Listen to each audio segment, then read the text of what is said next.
ITV news AICC വാർത്താ സമ്മേളനത്തിന് മുമ്പ് പ്രഖ്യാപിച്ചതുപോലെ തന്നെ സംഭവിച്ചു.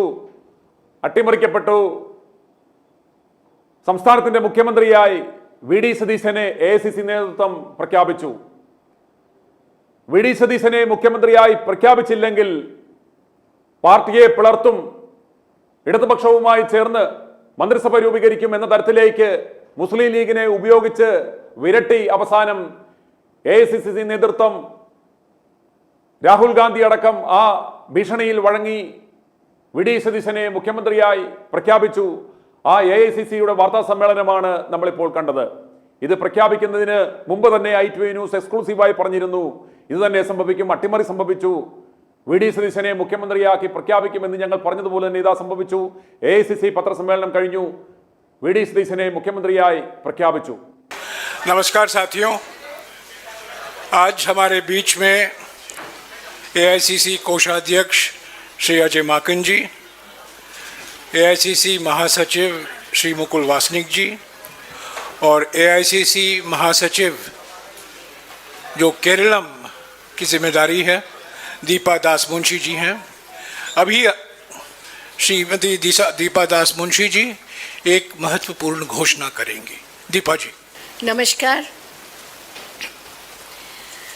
The Congress Legislature Party had met in Thiruvananthapuram on May 7th, 2026 and had unanimously resolved to authorize the Congress President to appoint the new leader of the CLP in the state of Kerala.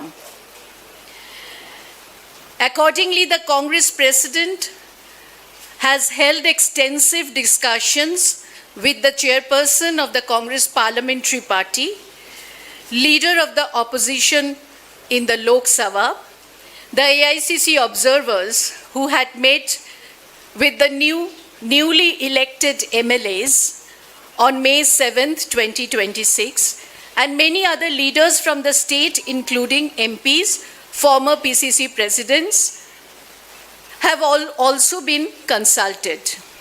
Based on all these discussions, it has been decided that Shri VD Satishan be appointed as the leader of the CLP. Thank you so much.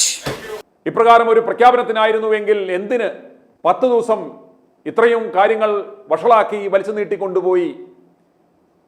ഇതിലൂടെ സംഭവിക്കാൻ പോകുന്നത് AICC നേതൃത്വം, high command എന്നൊക്കെ പറയുന്നത് കേൾക്കുമ്പോൾ ഇനി ആളുകൾ കാർക്കിച്ച് തുപ്പുന്ന ഒരു അവസ്ഥയിലേക്കാണ് വരാൻ പോകുന്നത്. കാരണം ഇത്രയും ഗതികെട്ട ഒരു നേതൃത്വം ലോകത്തിൽ ഒരു രാഷ്ട്രീയ പാർട്ടികൾക്കും ഉണ്ടാവില്ല. ഒരൊറ്റ രാഷ്ട്രീയ പാർട്ടികൾക്കും ഇതുപോലൊരു ഗതികേട് ഉണ്ടാവില്ല. കാരണം ഓർത്തു നോക്കുക, ദേശീയ ആ നേതാവ് രാഹുൽ ഗാന്ധി പോലും വിചാരിച്ചിട്ട് അയാളെ പോലും അട്ടിമറിച്ചതാ VD സതീശനും ആ മാഫിയ സംഘവും കസേര പിടിച്ചെടുത്തിരിക്കുകയാണ്. i2i News, an eye for truth. i2i News subscribe ചെയ്തിട്ടില്ലാത്തവർ ഇപ്പോൾ തന്നെ സബ്സ്ക്രൈബ് ചെയ്യുക. നോട്ടിഫിക്കേഷൻ ലഭിക്കുവാൻ ബെൽ ബട്ടണും അമർത്തുക.